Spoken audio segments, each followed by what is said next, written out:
I think we have to address a number of very important issues which have already emerged in the course of these sessions.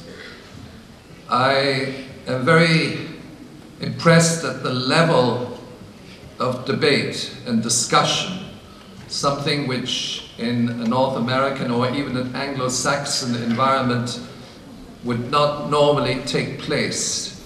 It reflects a level of understanding of fundamental questions.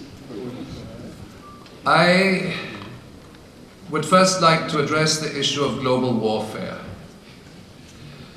Global warfare has been a project of the US military from World War I.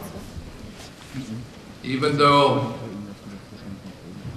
the United States was not actively involved in World War I, there was a strategy to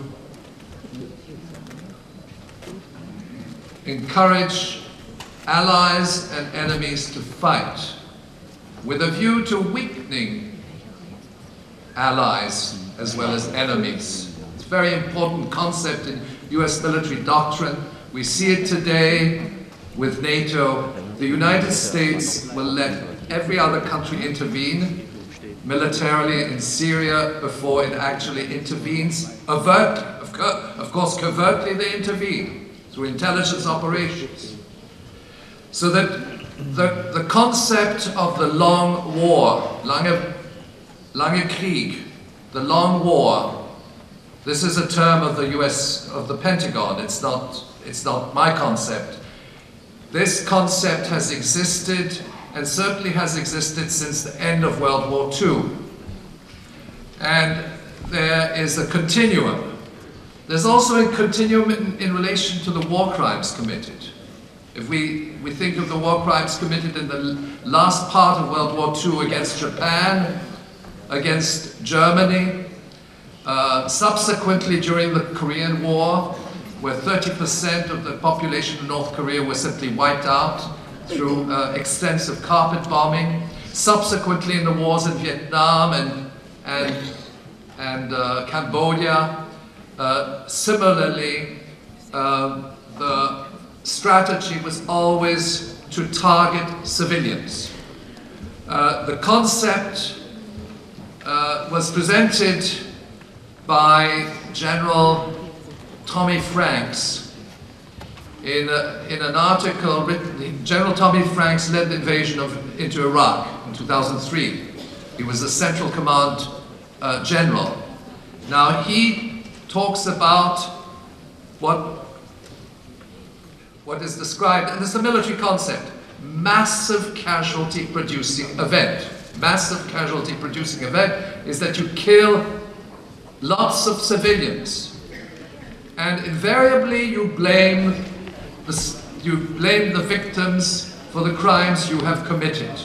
And this is a continuum of US military interventionism. In Indonesia, some million communist partisans and their families were liquidated on orders of the CIA.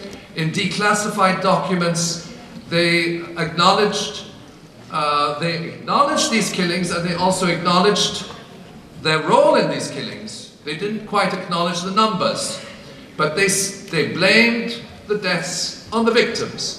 And now we see this occurring in Syria, and we're talking about something far more diabolical, where Al-Qaeda affiliated terrorist organizations, controlled, financed by the CIA, perhaps through Saudi intelligence or through Qatar, trained, equipped.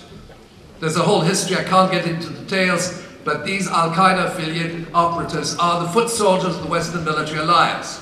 And what do? They go in and kill thousands of people, and then the deaths are blamed on the government of Bashar al-Assad. That was right from the beginning.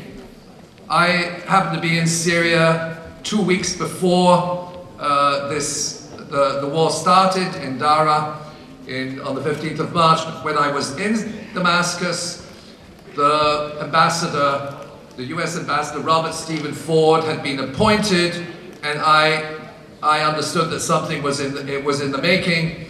Robert Stephen Ford was is architect of these death squads, or one of the architects. He worked closely with John Negroponte out of the embassy in Iraq, and was responsible for the setting up of the Iraqi death squadrons. So that when you now look at the Syrian death squadrons, al-Nusra or Al-Qaeda in the Islamic Al-Qaeda in Iraq and the Levant, these are constructs of Western intelligence, and they cannot be seen otherwise. And we have now ample evidence. The same thing goes for the Libya Islamic Fighting Group in Libya. Now, I say this because, at least in the Anglo-Saxon countries, United States, Canada, Australia, New Zealand, Britain, maybe even France for that matter, I won't discuss Germany, but the consensus is among anti-war activists, we are against the war, but we are supportive of the campaign against international terrorism, what is now coined as the global war on terrorism. And this has meant, it's very important, that right from the beginning in 2001, in the wake of the 9/11 attacks, the anti-war movement, with some exceptions, has towed the line. There was a significant anti-war movement prior to the invasion of Iraq, but the move today is supportive of responsibility to protect, and more than that, many so-called leftists, self-proclaimed leftists and progressives, are in fact endorsing this military agenda, including Democracy Now! In the United States. I have to mention it, okay? There are some very prominent intellectuals, I won't mention their names, but they're prominent leftists. They also support these wars, or they play lip service, or they say, we're against you in foreign policy, but we think Saddam Hussein has weapons of mass destruction.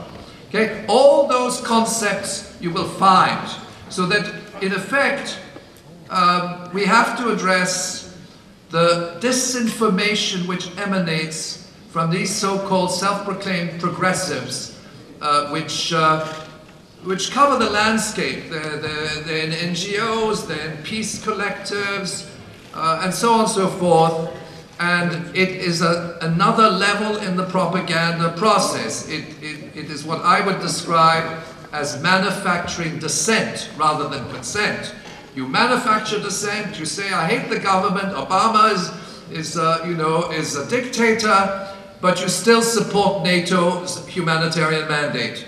And I mean, I don't want to get into details, but Amy Goodman's report on Democracy Now! Was celebrating the revival, the renewal in Libya once these criminals had taken office and NATO had finally surfaced and occupied the country, using Al-Qaeda affiliated operatives, all trained in CIA camps in Afghanistan. So let us understand that the global war on terrorism is a fabrication. It is not a global war on terrorism. It is terrorism, state terrorism, using terrorists as foot soldiers to kill civilians.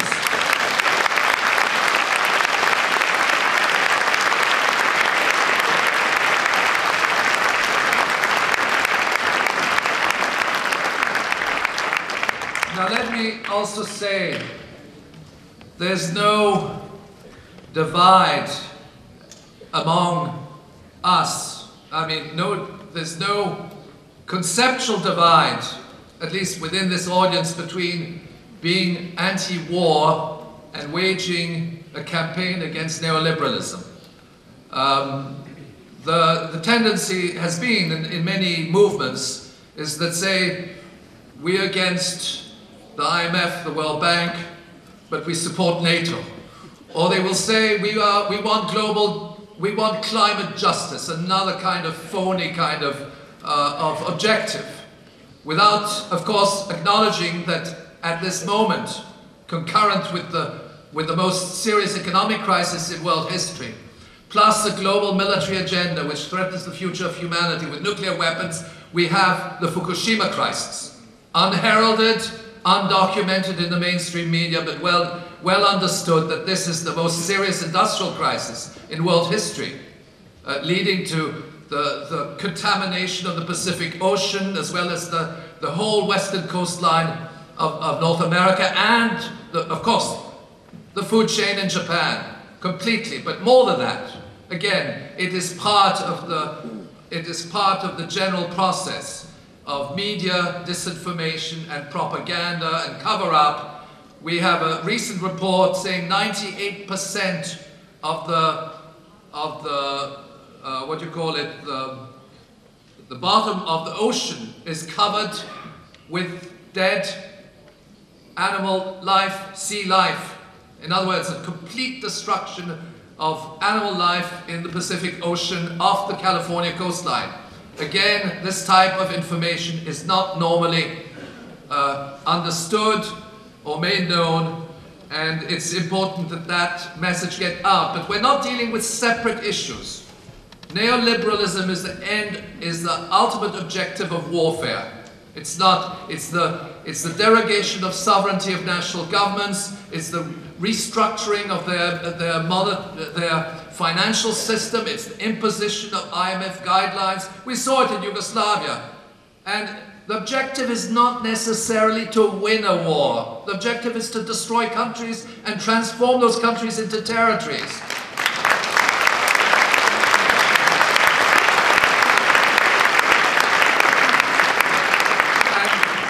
And we can see that Vietnam won the war militarily, but in effect, what is Vietnam now? It's a periphery of the global cheap labor economy. It is now entered into an alliance with the United States and NATO. What is Cambodia? It's a proxy state. The national currency is the US dollar. And if we are to learn something from the economics of Rosa Luxemburg, particularly with regard to what Marx called Department 2B, luxury consumption, we see that the two sectors, the two dynamic sectors of the global economy, what are they? Military spending and luxury economy, the whole gamut of entertainment, hotels, casinos, luxury vehicles and so on. That is tremendous expansion. And it is also the source, of course, of co-optation and corruption of these puppet states. So that the objective is not to win wars, the objective is to transform countries such as Vietnam, Cambodia, Libya, with 3.5% of global oil and gas reserves, and the largest reserves in Africa, almost twice those of the United States of America. Of course, it's a territory now, it's no longer a country. And that is the nature of global warfare. There is a roadmap, there's a sequencing of military operations. There is also a statement, and if you consult US military doctrines, you'll see there's a statement to the effect that, and I quote, Project for the New American Century, PNAC, that our objective is to wage multiple, simultaneous theater wars in different parts of the world and to win those wars. Now, I should mention that the nature of warfare has changed dramatically. We're no longer in an era of conventional warfare where you go in, and that I think changed in 2003. It's the more recent military operations are somewhat of a different nature.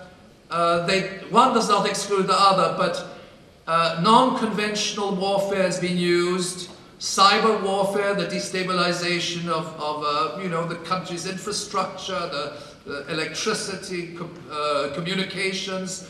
Of course, the use of special forces in covert operations. the use of these criminal death squads, and I should mention that the criminal death squads in Syria, all of them are under the supervision of Western Special Forces, okay? British SAS, French parachutistes, and so on. Often they're former because they're hired by mercenary companies, and they also train them in the use of chemical weapons. There's ample evidence to that effect, and consequently, those chemical weapons of attacks of August 21st were perpetrated by the Western military alliance, not by the terrorists, okay?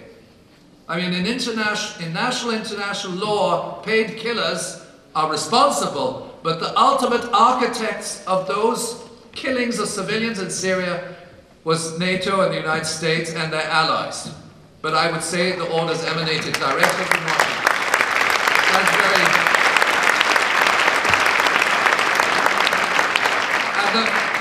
And the matter of the fact is that we can prove it, okay? We can prove it. We have all the elements to show that, that the United States government is supporting al-Nusra. We even have John McCain, Senator John McCain goes into Syria, crosses the border illegally into Syria without a visa, and then gets photo ops with some of these Al-Qaeda leaders, buddy.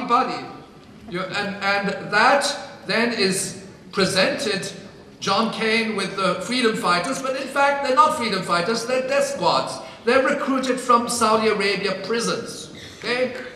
They're people serving who have criminal records very often.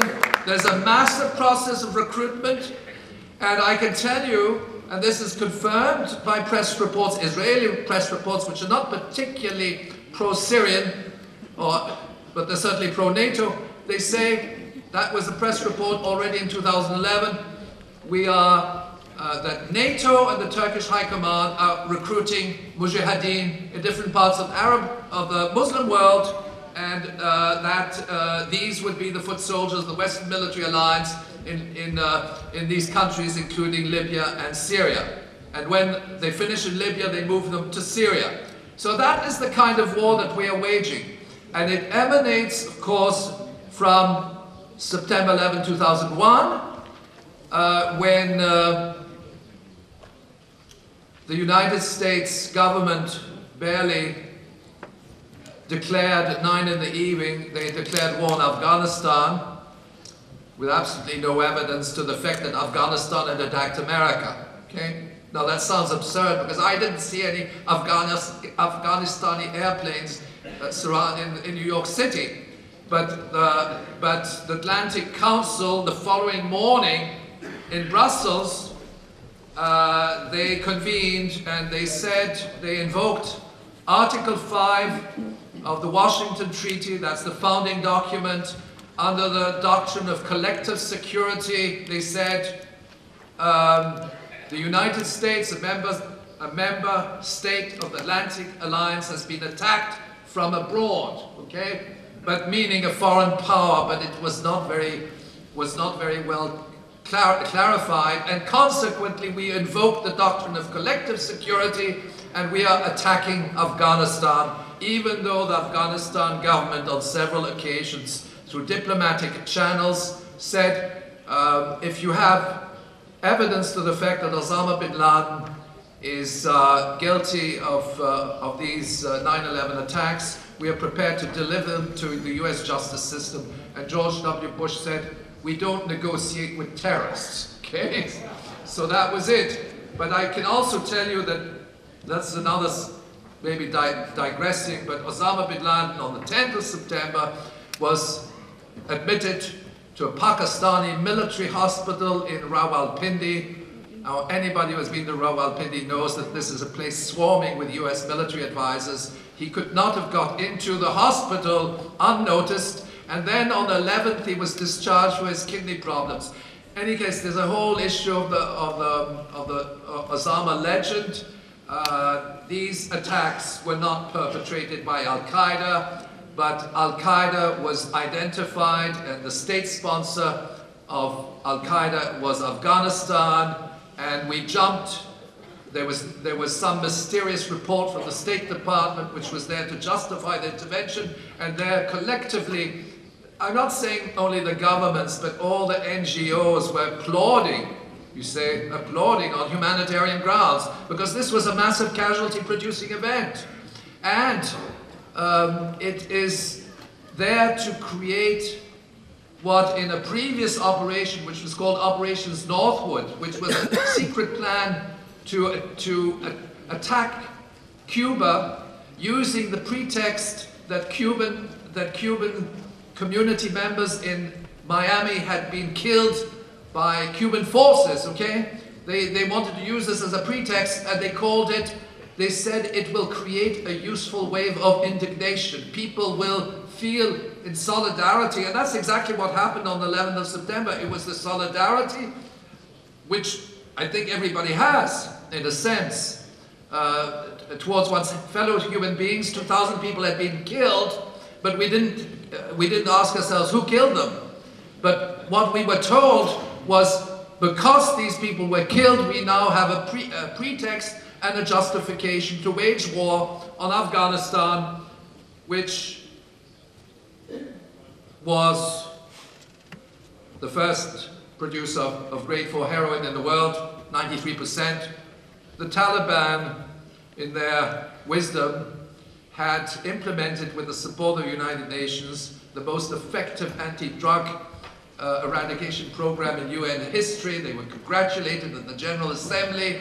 Actually, shortly after September 11, the production had fallen by more than 90% at 150 tons, and now it's something, and then immediately when US troops came in, the whole production flared up to historical levels and beyond, and I think it's something of the order of 6,000 or more tons, and the United Nations has served to camouflage that.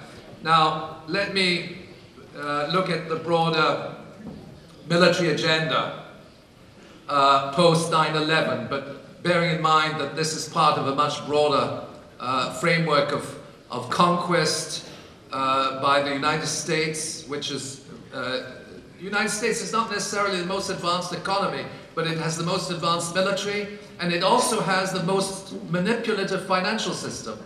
And it is serving the oil companies, the biotech conglomerates, the Wall Street financial conglomerates, and so on.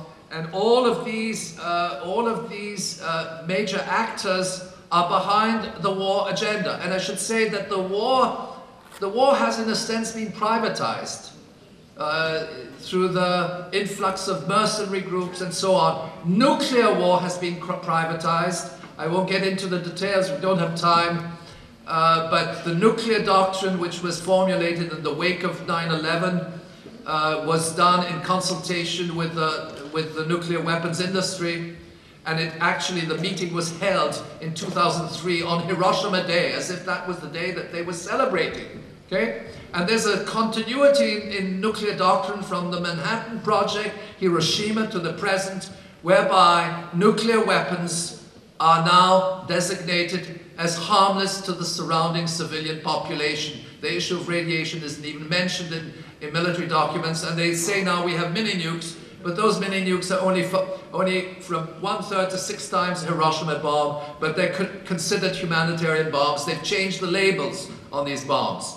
But that, again, is something, it's the privatization of war, which is ongoing. If we look at the Middle East today, we have at present, or we had until recently, 4 distinct war theaters, okay? We had the AFPAC, Afghanistan, Pakistan, Iraq, well, yeah, we had Afghanistan, Pakistan, Iraq, Palestine, which is also an area of conflict, and Libya. But now what is happening is that these war theaters are in a sense merging together. And we see that the war, there's a process of escalation. The same death squads which are set loose in Syria are now being set loose in Iraq. It's the same organization as Al-Qaeda in Iraq and the Levant. And they were involved in the events in Fallujah. Now, what does that mean? It means essentially that the United States and its allies, mainly the intelligence operatives, are creating internal strife between these, in Iraq, between these Al-Qaeda rebels, which are supported by US intelligence, and government forces, with a view eventually to weakening the government as well as ultimately dividing Iraq along sectarian lines. And it is not by accident that the same groups involved in Iraq are also now involved in Syria. It's an open border. It's a desert. It's an open border. And what we must understand is that we wanted to have a map, but the technology was, the German technology was deficient. But no, that's a joke. Spaß. Okay.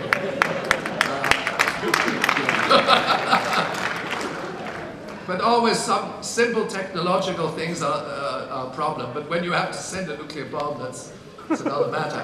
But what I'm saying, picture the macro region from the eastern Mediterranean to the border of Afghanistan with China. Okay, that's China's western frontier. It's called the Xinjiang-Uyghur Autonomous Region. And it is also an area where there's a Muslim population.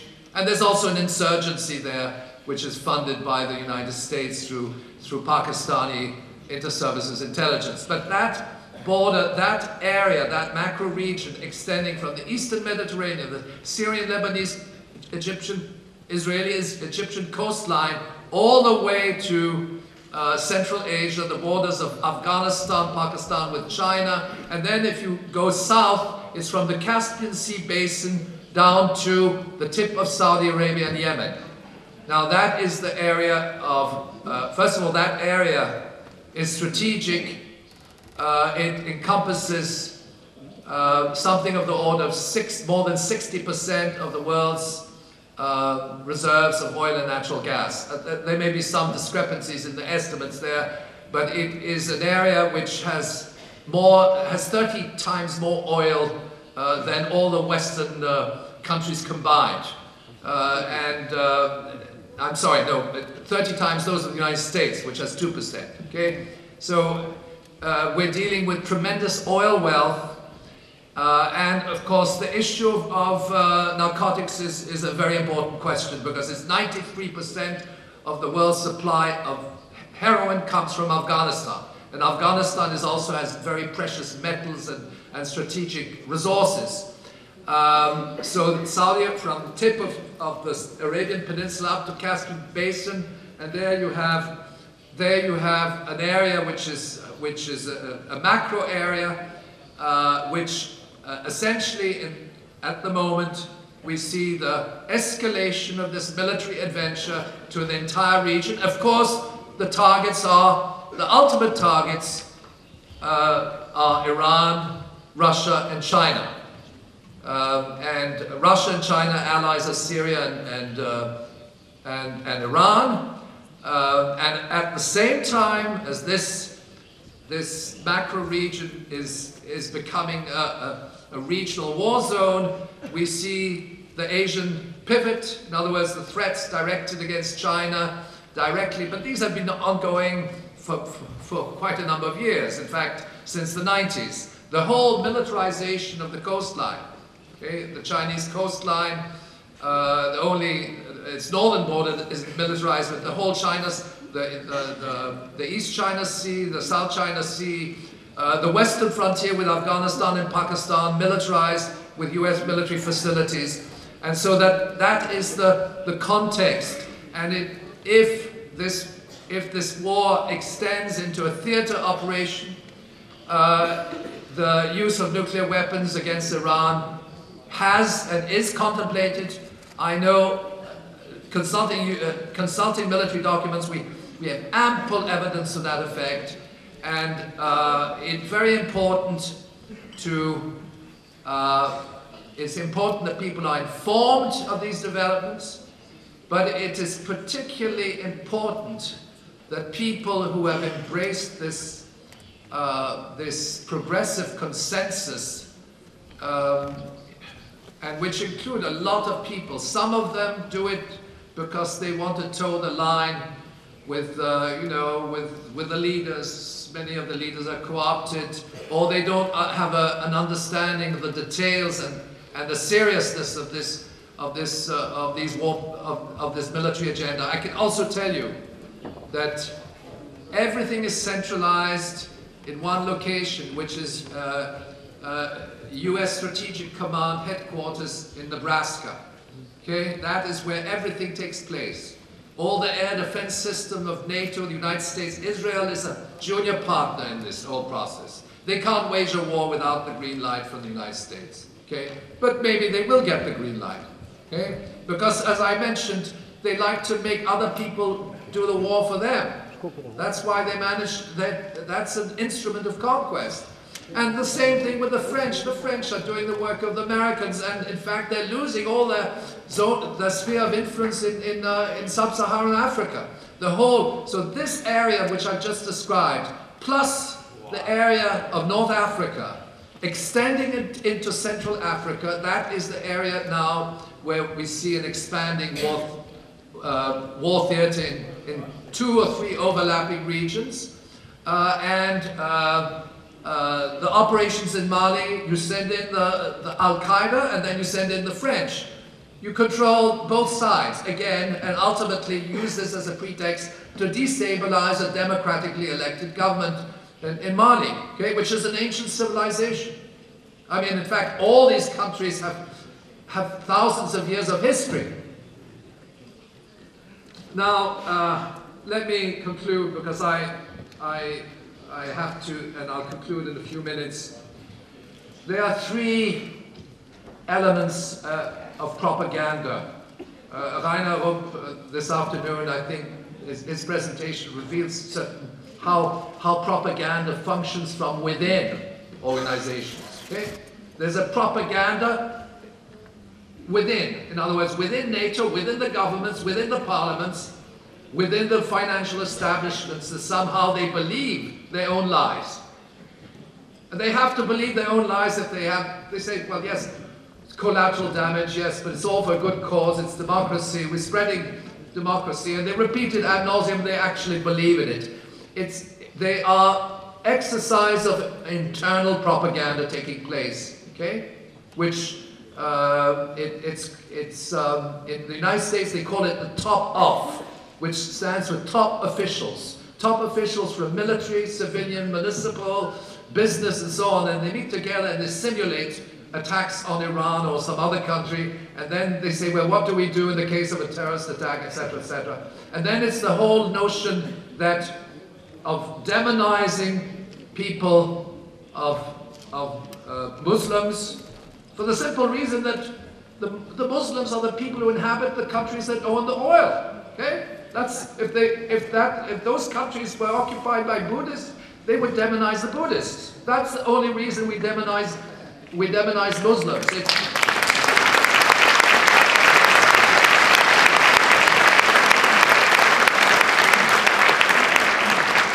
You add to that Indonesia, Malaysia, Nigeria, you know, the countries that are not in that macro region, it's almost 70% of crude oil reserves.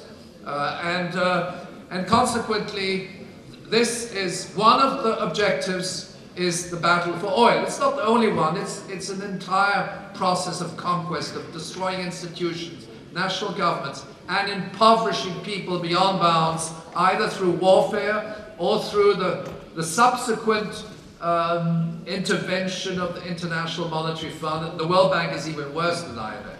Okay? Now, so there are 3 areas of propaganda. One is internal propaganda from within, which we don't know too much about.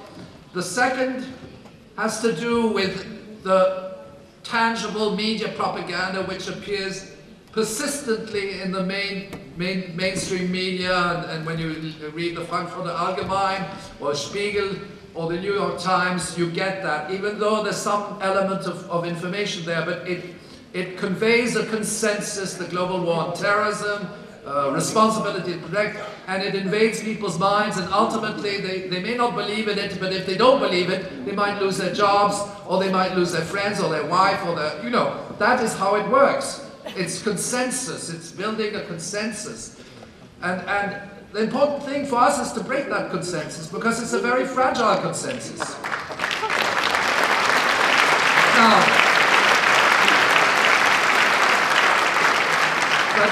but let me say that the most insidious, and I'll complete the discussion on that, the most insidious element of propaganda is that which takes place within these so-called progressive organizations.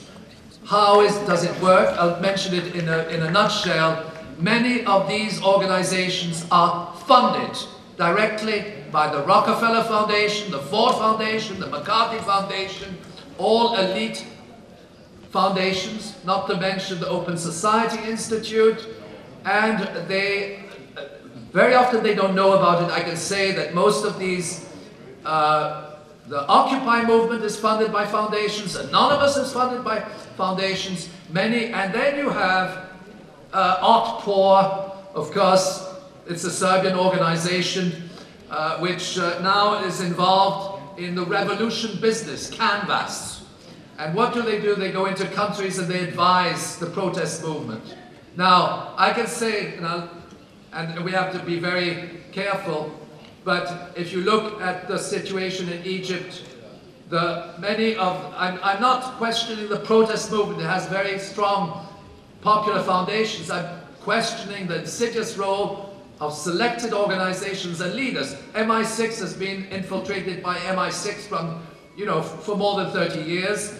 The April 6th movement was in liaison, the student movement was in liaison with the US Embassy, and Kifaya, which in Arabic means enough, is funded directly by US foundations, and they met up, in fact, even before this occurred, with Condoleezza Rice, when she was Secretary of State, and then subsequently with Hillary Clinton. So that again, that is the logic. You support Mubarak, you support the opposition to Mubarak, you create conflicts, and ultimately you dictate regime change. It's part of a very carefully thought out intelligence operative. It's very complex, and but I think that what we have to do is, first of all, we have to educate our grassroots, but we have to start pinpointing people in the left who are lying. Okay? Pinpointing the people in the left who are lying.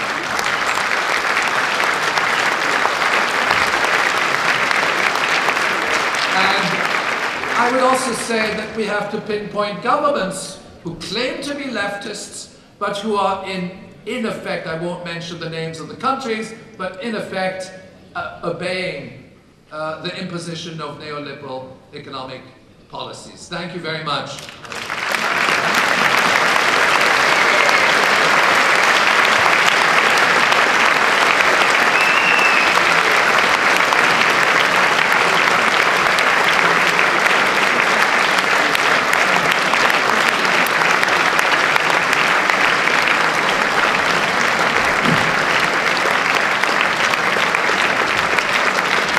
Ja, ganz herzlichen Dank, Michel Chossudovsky, für diese in Wortsinn radikale Analyse der US-Kriegsstrategien. Blick auf die Uhr, die Zeit ist etwas fortgeschritten, aber trotzdem würde ich sagen, Gelegenheit für zumindest 2 Fragen sollte sein. Also wenn sich jemand zum Mikrofon bewegen möchte, bitte, jetzt ist die Gelegenheit. Ja, bitte hier vorne links. My name is Troels Schmidt, and I'm a U.S. Army anti-war veteran living in Copenhagen. I watch democracy all the time, and I had previously loved Amy Goodman. Please tell me, who funds Amy Goodman that we should be critical of? I cannot answer that right now, but the information is available. It's major foundations, and they get a hell of a lot of money. I can say that very briefly.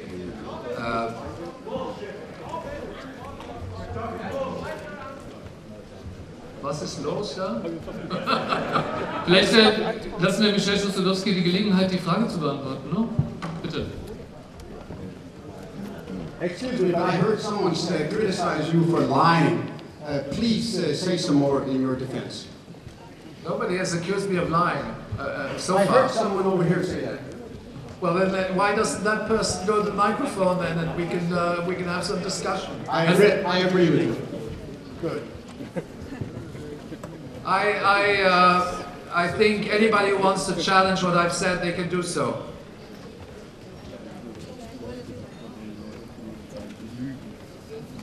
I wish that somebody at least would speak out then, among the... So, ich sehe jetzt nichts, aber jetzt war hier noch eine Wortmeldung in der dritten Reihe. Ich weiß nicht. So, bitte, jetzt auf der... Yeah, I was the one who said you're talking bullshit. And if you have something to say, I think you should substantiate it and not throw around things that you really can't define. At least 3 times in your speech, you said, I can't go into details. For example, countries that I don't want to say anything about, names that I don't want to name. We're in a place where you can say the name. So say the names if you have it. Well, I can say the names, I just don't want to... Well, say the goddamn names and don't beat around the bush, because you're making yourself suspicious. The Brazilian government of Luiz Ignacio da Silva, faithful servant of the International Monetary Fund. Yeah, I mean, if that's what you want. I mean, there are other countries... If you were in Brazil... Please, we are not going to have a dialogue here. Let him answer the question I answered straightforward. your question, you asked... But I don't understand what is your question then? Are you, if you have a question, ask the question. Yeah? You supposedly had proof that Democracy Now! Was funded by some sort of subversive sources. Well, here's a place. You're not in a place where you're not allowed to name names. If you say that, then we want to hear the names. Listen, I didn't say anything about, I said that many of these organizations receive funds from the Ford Foundation, from the Rockefeller Foundation. You can go online and all this information is public. I don't, at the moment, in my notes, I don't have it. But I have it, if I consult my website, I'll find it for you. Okay? I can tell you that the World Social Forum initially was funded by the Ford Foundation. That is documented, and they ultimately they decided not to discontinue this support. It was also funded by the British government at one point, okay, during Tony Blair. Now, I'm not passing a judgment on the World Social Forum itself, because I think there's some very good people in there, but I think it is not possible to wage a campaign against Wall Street and then ask Wall Street, could you pay for our travel expenses? That is ultimately what is involved. And I also believe there's several alternative media which fall in that category. It doesn't necessarily mean that they are immediately co-opted, but their hands are tied. Ich fürchte, wir haben keine Zeit, der enge Zeitplan lässt jetzt keine weiteren Fragen mehr zu, sodass ich leider sagen muss, dass wir es hier abbrechen müssen, und ich gebe dem Patrick nochmal das Wort. Bitte, Patrick Göbel. Also erstmal möchte ich mich natürlich auch bei Michel bedanken für den wirklich faktenreichen Vortrag.